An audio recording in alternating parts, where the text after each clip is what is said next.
गोलू, बिहार के कुछ महत्वपूर्ण जीके हम पूछने जा रहे हैं जो आंसर देना है आपको, ठीक है।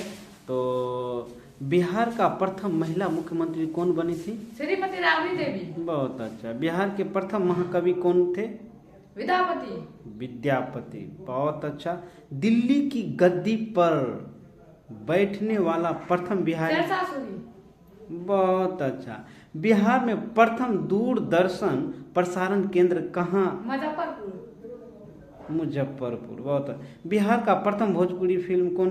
हे गंगा मैया तोरे पियरी चढ़ी हो। हे गंगा मैया तोरे पियरी चढ़े हो, बहुत अच्छा। अच्छा, प्रथम मैथिली फिल्म क्या है?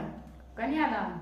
बहुत अच्छा। अब बिहार का प्रथम हिंदी दैनिक सर्वहितैषी पत्र क्या है? सर्वहितैषी। बिहार का प्रथम अंग्रेजी दैनिक पत्र क्या है? सर्चलाइट। चलो गुड।